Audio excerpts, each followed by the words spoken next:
मित्रांनो, लग्नानंतर होईलच प्रेम या मालिकेच्या आजच्या भागामध्ये जीवा आणि मिथुन हे दोघेही गणपती बाप्पा मोरया असं म्हणत घरी येतात. दोघेही आता बाप्पाला घरी घेऊन आलेले असतात. तर घरातील सगळेजण आता बाप्पाच्या स्वागतासाठी दारातच उभे असतात. मग आता मानिनी लगेचच पुढे येते आणि विक्रमच्या पायावर थोडंसं पाणी टाकते आणि त्याचबरोबर त्याचंसुद्धा औक्षण करते.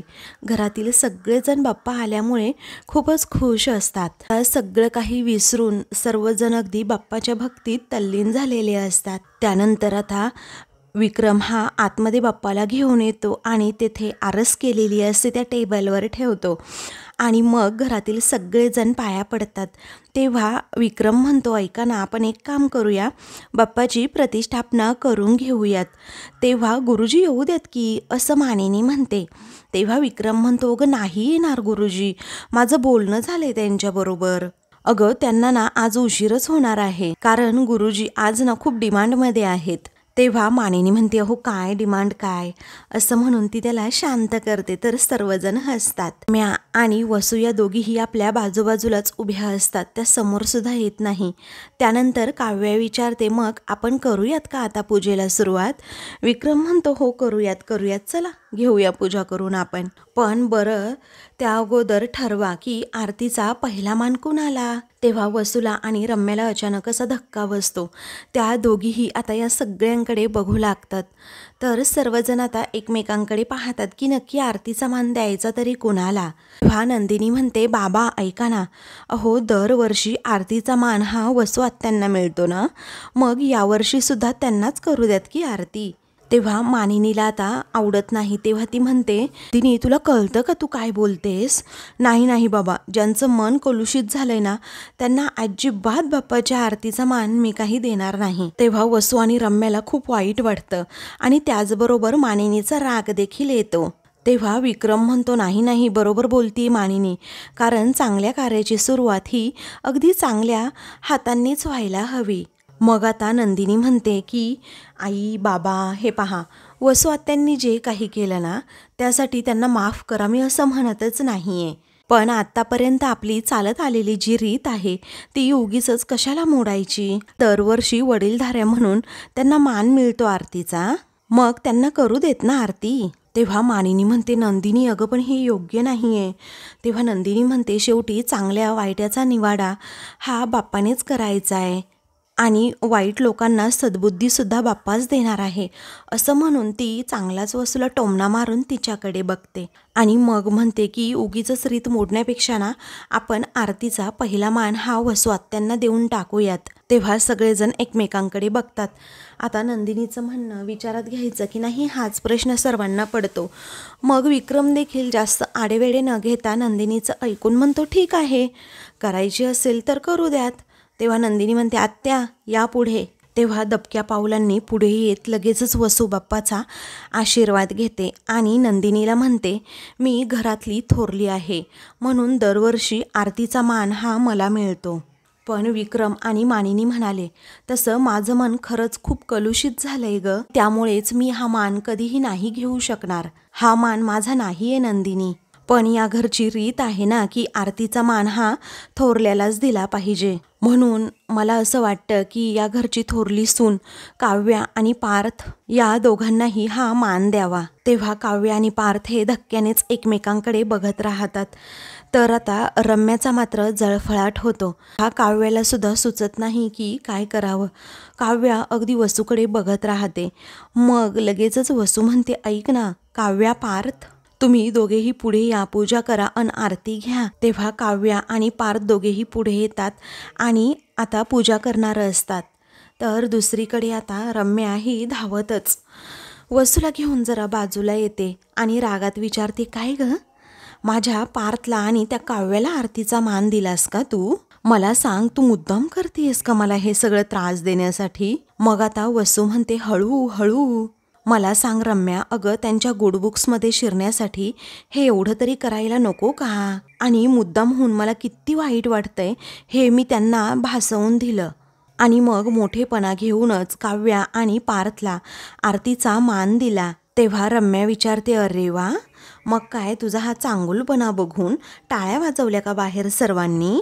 तेव्हा वसू म्हणते, हे बघ रम्या, या लोकांना ना माझा चांगुलपणा आत्ता कळणारच नाही आणि त्यांना हे सगळं खोटंच वाटेल, त्याचबरोबर दिखावा सुद्धा वाटेल. पण तुला खरं सांगू, हे सगळं ना मी फक्त जाणून बुजून केलंय. अगं थेंबे थेंबे तळे साचे रम्या. अगं आपल्याला जर का पुन्हा या घरामध्ये स्थान निर्माण करायचं असेल तर हे करावंच लागेल. पण आता बघूयात ना काय काय होतंय ते. तेवढ्यातच विक्रमचा आवाज येतो की चला चला रे, आरतीला या सगळे. तेव्हा वसू म्हणते, चल रम्या.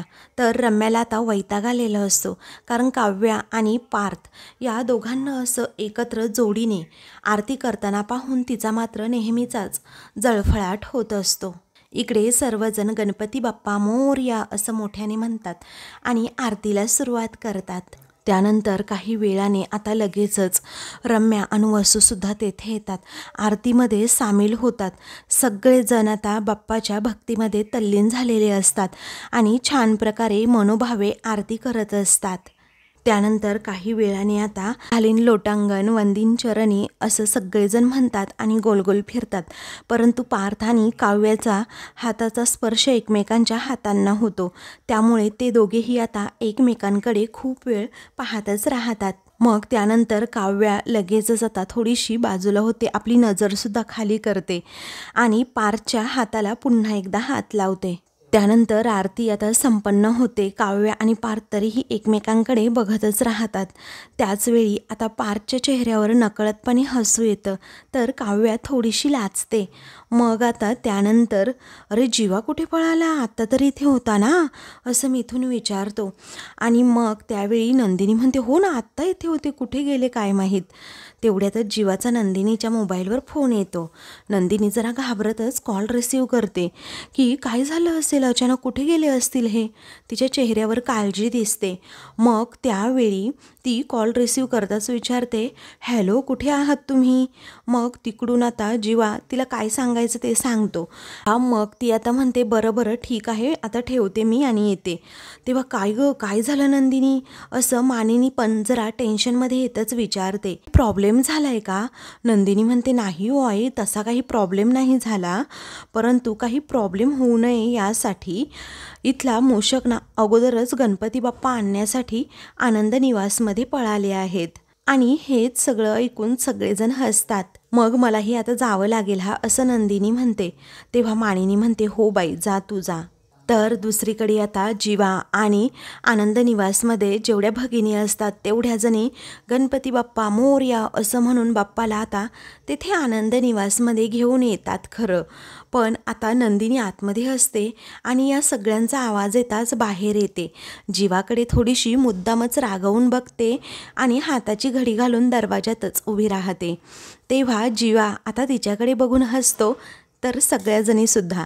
आणि मग नंतर जीवा म्हणतो, गणपती बाप्पा मोरया, रुसवा फुगवा दूर करा गणपती बाप्पा मोरया. तरीही नंदिनी हसत नाही.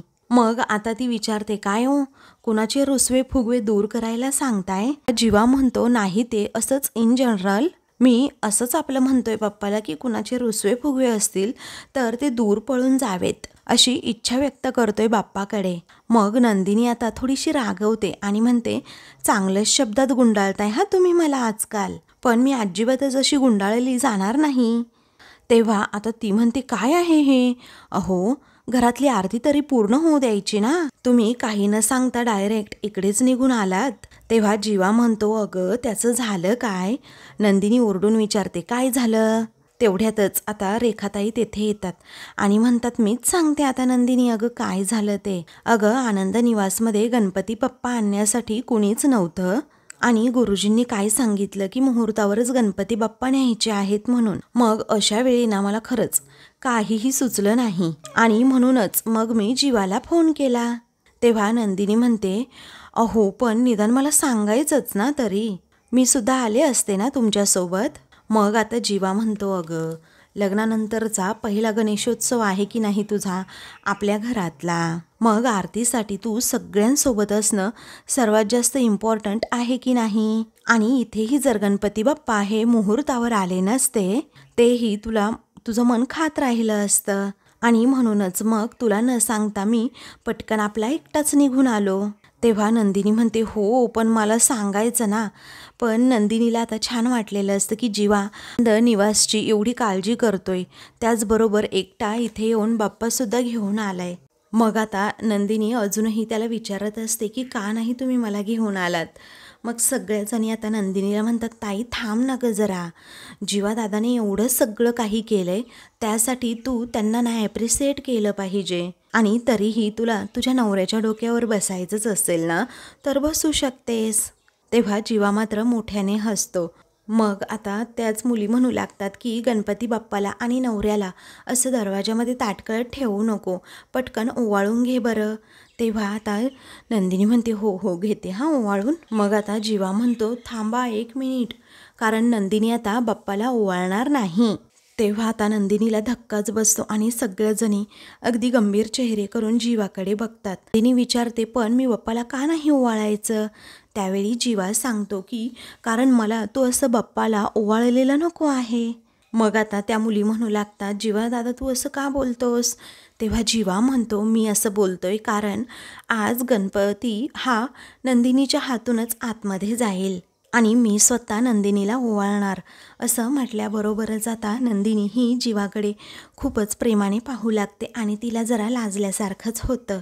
मग जीवा आता नंदिनीकडे बघत असतो. त्यावेळी नंदिनी थोडीशी नजर खाली करते आणि म्हणते, अहो हे असं नाही चालत. पण मग आता ती मुलगीसुद्धा म्हणते की हो अहो जीवा दादा, कसं असतं ना, पुरुषांनी आपल्या हातात घेऊन गणपती बाप्पाला घेऊन यायचं असतं आणि आम्ही सर्व स्त्रिया मिळून, बायका मिळून, मुली मिळून बाप्पाचं स्वागत करायचं असतं, त्याचबरोबर बाप्पाची पूजा करायची असते. मग आता जीवा म्हणतो, हो मला सगळ्या रीती भाती चालीरीती माहीत आहेत, परंतु नंदिनीने जर स्वकष्टाने स्वतःच्या कष्टाने ही आनंद निवाससारखी एवढी मोठी संस्था उभी केली असेल आणि सगळ्या बेघर लोकांच्या चेहऱ्यावर हसू आणलं, तर तिनेच तिच्या संस्थेमध्ये बाप्पांना आणलं, तर कुठे काय बिघडतं मग. कारण कधीतरी एखाद्या स्त्रीला आपण बाप्पाला आणण्याची जबाबदारी दिलीच आणि पुरुष म्हणून जर आम्ही त्यांना ओवाळलं आणि स्वागतसुद्धा तिने केलं तर बाप्पालासुद्धा आवडेल की नाही.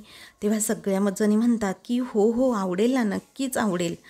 तेव्हा आता सगळ्यांनाच खूप आनंद झालेला असतो. त्यावेळी आता त्यातलीच एक मुलगी म्हणते, दादा तुझे विचार किती छान आहेत रे. तेव्हा जीवा म्हणतो, हे विचारसुद्धा नंदिनीसोबत आणि आनंद निवासात राहूनच रुजले आहेत माझ्यावर. मग आता त्यावेळी जीवा म्हणतो, अरे या पुढे आता. मग नंदिनी पुढे येते, जीवाच्या हातातून बाप्पाला घेते. मग आता जे काही विधी वगैरे असतात ते सगळे जीवा आता पार पाडतो. आता जीवा हे सगळं अगदी मनापासून करत असल्यामुळे नंदिनीच्या चेहऱ्यावर तेवढीच चमक येते, हसू येतं, ती सुद्धा तेवढीच खुश असते. मग त्यानंतर जीवा आता बाप्पाचं औक्षण करतो, त्याचबरोबर नंदिनीचं सुद्धा. तर तो नंदिनीला आता आतमध्ये यायला सांगतो. तेव्हा सगळेजण गणपती बाप्पा मोरया, मंगलमूर्ती मोरया असं म्हणत आनंद निवासमध्ये बाप्पाला घेऊन येतात. त्यानंतर बाप्पाची प्राणप्रतिष्ठा केली जाते. तेव्हा नंदिनी आणि जीवा हे दोघेही एकत्र जोडीने आरती करतात. आता अत्यंत उत्साहाने त्याचबरोबर अगदी छान प्रकारे गणपती बाप्पाची प्राणप्रतिष्ठा त्याचबरोबर आरती करून सगळेजण पुन्हा एकदा गणपती बाप्पा मोरया असा जयघोष करतात. मग आता ते दोघेही मिळून सर्वांना आरती देतात. तेवढ्यातच तेथे आता कुणीतरी येतं. तो माणूस आता लगेचच आरती घेतो आणि गणपती बाप्पा मोरया असं मोठ्याने म्हणतो. तेव्हा नंदिनी आणि जीवाला त्या माणसाला पाहून असा जबरदस्त धक्काच बसतो. ते दोघेही त्याच्याकडे मग बघत राहतात. हे काव्या ही आता हॉलमध्ये एकटीच असते आणि बाप्पासोबत तिला आता फोटो काढायचा असतो, पण तो व्यवस्थित अँगल येत नसल्यामुळे आता पार्थ नेमका तेथे येतो. तेव्हा काव्या त्याला म्हणते, ओ देशमुख माझा एक फोटो काढा ना बाप्पासोबत. तेव्हा तो विचारतो, तुमचा आणि बाप्पासोबत फोटो? पण नका, परमिशन घेतली का तुम्ही? तेव्हा आता कुणाची परमिशन घ्यायची असं आता ती विचारते. तेव्हा तो म्हणतो, काही नाही, बाप्पाची परमिशन घ्यावी लागेल ना. ती म्हणते, देशमुख काय बोलताय, आणि जर तुम्हाला काढायचं नसेल ना मी सेल्फी काढेल हां. तेव्हा सेल्फी तर अजिबात काढू नका, त्यामध्ये तुमचा चेहरा मोठा आणि बाप्पा एवढे छोटे छोटे दिसतील असं पार्थ गमतीने म्हणतो आणि हातावर टाळी द्यायला सांगतो. तेव्हा काव्या अजून चिडते आणि म्हणते, देशमुख, जर समोरच्या माणसाला मदत करता येत नसेल ना तुम्हाला, दान त्रास तरी देऊ नये, समजलं. तेव्हा तो म्हणतो, बरं द्या, काढतो. मग ती म्हणते, काही नको, काही गरज नाही. तो पुन्हा विचारतो, एवढा काय भाव खाताय? अहो द्या की. तेव्हा काव्या म्हणते, भाव ना तुम्ही खाल्लाय सुरुवातीला, मी नाही, समजलं. मग आता भाव तुम्हीच खाल्ला सुरुवातीला, मी नाही खाल्ला, असं पार्थ म्हणतो. तेव्हा ती आता विचारते, म्हणजे तुमच्या मनासारखं करायचं का आता मी सगळं? तेव्हा तो म्हणतो, कधी तुम्ही माझ्या मनासारखं करताय? काव्या पुन्हा आडेवेडे घेते आणि विचारते, म्हणजे मी कधीच तुमच्या मनासारखं काही केलं नाही का? तेव्हा पार्थ म्हणतो, स्वतःला विचारा किंवा बाप्पाला विचारा बरं, विचारा ना आता. मग आता ती म्हणते, राहू दे, बाप्पाला त्रास नकाच देऊ तुम्ही, काय करायचं ना ते मी माझं करेल, राहू द्या.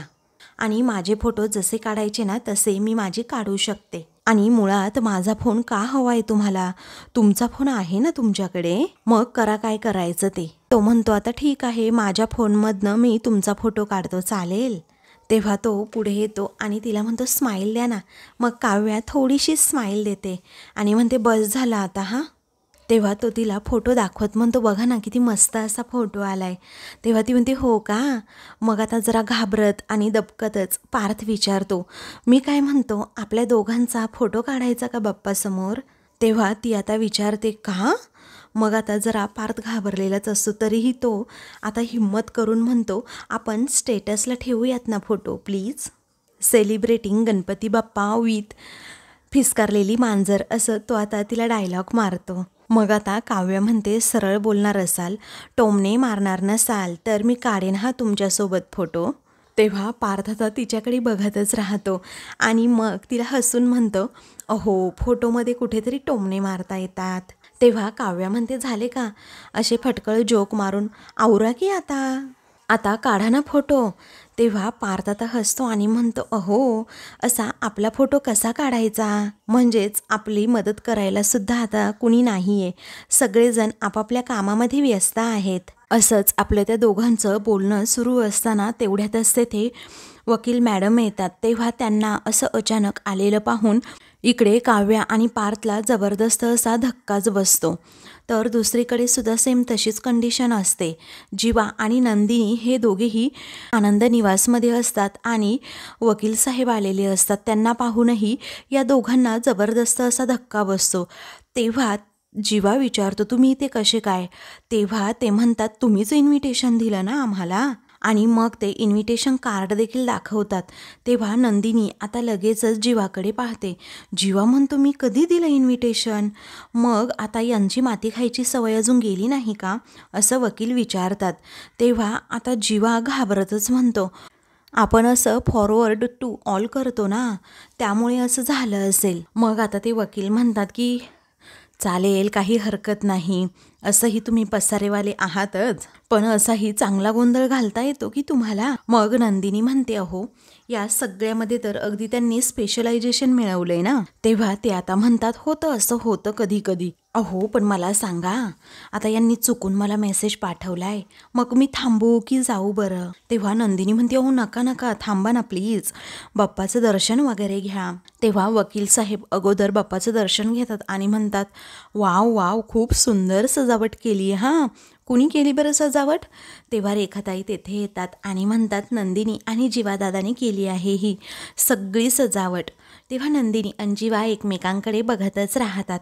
त्यावेळी त्या लगेचच वकील साहेबांना मग प्रसाद देतात आणि मग त्यानंतर ते नंदिनी आणि जीवाकडे सतत पाहतच राहतात आणि म्हणतात, डिवोर्स फाईल केल्यानंतरही एवढं प्रेम दाटून येणार असेल तर लोकांनी लगेचच डिवोर्स फाईलसुद्धा केला पाहिजे. तेव्हा नंदिनी आणि जीवा एकमेकांकडे बघतच राहतात. तेव्हा पुन्हा एकदा वकील साहेब म्हणतात की सॉरी, अहो तुमच्या लक्षात येत नसेल तर मी लक्षात आणून देतो, पण तुम्हाला ना आता डिवोर्स फाईल करून 1 महिना पूर्ण झालाय. तेव्हा नंदिनी आणि जीवा पुन्हा एकदा धक्क्याने एकमेकांकडे पाहतात. आता इकडे सुद्धा सेम तशीच कंडिशन असते. वकील मॅडम या पार्थ आणि काव्याकडे आलेल्या असतात. काव्या आश्चर्याने विचारते, काय म्हणजे डिवोर्स फाईल करून 1 महिना झाला सुद्धा? तेव्हा वकील मॅडम म्हणतात, म्हणजे तुमच्या लक्षात नाही आलं का हे? म्हणजेच तुमचं नातं हे अगदी चांगलं खुललेलं दिसतंय. आता मला सांगा, खरंच खुललं आहे का तुमचं नातं? मग आता जीवा आणि काव्या एकमेकांकडे बघतच राहतात. काव्याला तर काही सुचतच नसतं काय सांगावं. मग ती मनातच विचार करू लागते, काय सांगू बरं? कारण आता 1 महिन्यात तर आमचं नातं थोडं का होईना पुढे गेलंय, पण देशमुखांना लगेच वाटेल की मी त्यांच्या प्रेमात पडलीये आणि आमच्यामध्ये नातं खुललंय ते फक्त मैत्रीचं खुललंय आणि त्या पलीकडे ना खरंच काही नाही. तेव्हा पार्थसुद्धा मनात विचार करतो की असं काही नाही आहे, असंच मी काउन्सिलरला सांगतो. नाहीतर काव्याला वाटेल की माझ्या मनात त्यांच्याविषयी ना सॉफ्ट कॉर्नर वाढला आहे आणि मग त्या अगदी आपसूक आणि नकळतपणे प्रेमात पडणार नाहीत माझ्या. मग आता त्या काउन्सिलर म्हणू लागतात, हॅलो, काय चाललंय तुमच्या दोघांचं? मला काय सांगायचं याचा नेमका विचार करताय का तुम्ही? तेव्हा काव्य म्हणते, नाही हो मॅडम, असं काही नाही. तेव्हा तुम्ही कितीही नाही सांगितलं ना तरीही मला कळतंय तुम्ही काहीतरी माझ्यापासून लपवताय आणि ते गोष्ट ना तुमच्या दोघांसाठी खूप म्हणजे खूप चांगली आहे, हो की नाही मिस्टर पार्थ? असं त्या डायरेक्ट पार्थलाच विचारतात. तेव्हा पार्थ थोडा असा दबकतच म्हणतो की तुम्ही आल्या आल्या असे प्रश्नांचे बाणच सुरू केलेत हो, त्यामुळे जरा कन्फ्यूज झालो. तेव्हा काव्यसुद्धा बाजू सावरत म्हणते, हो करेक्ट आहे, आणि तुम्ही आला आहात तर अगोदर बाप्पाचं दर्शन घ्या ना. मग आता त्या काउन्सिलर म्हणतात, हो हो, मी आशीर्वाद घेणार सुद्धा आहे आणि तुम्ही दोघांनी लवकरात लवकर एकत्र येऊ अशी प्रार्थनासुद्धा मी बाप्पाकडे आता करणार आहे. तेव्हा आता काव्या आणि पार्थ पुन्हा एकमेकांकडे बघतच राहतात आणि त्या दोघांनाही जरा अनकम्फर्टेबल होतं. तर आता मित्रांनो, पुढील भागामध्ये काउन्सिलरला म्हणजेच वकील साहेबांना जीवा सांगत असतो, डिवोर्स फाईल केल्यानंतर मला समजलं की मी काय माती खाल्ली. तेव्हा ते काउन्सिलर म्हणतात, मग ती माती सुधारवून दाखवा. इकडे आता मानिनी ही काव्या आणि पार्थ जवळ येते आणि विचारते, कोण आहेत ह्या? तेव्हा काउन्सिलर स्वतःच म्हणतात, मी सांगू का मी कोण आहे ते? तेव्हा पार्थ आणि काव्याला आता धडकीच भरते. दुसरीकडे नंदिनी काउन्सिलरला म्हणते, ज्या व्यक्तीने आजपर्यंत एकदाही माझ्यावर अविश्वास दाखवला नाही ती व्यक्ती म्हणजे फक्त आणि फक्त जीवा आहेत. तेव्हा काउन्सिलर विचारतात, मग अजूनही तुम्हाला डिवोर्स हवा आहे का? तेव्हा नंदिनी मात्र विचारात पडते, कारण तिला डिवोर्स नकोच असतो. अशाच मालिकेंचे पुढील भाग पाहण्यासाठी चॅनलला सबस्क्राईब करा.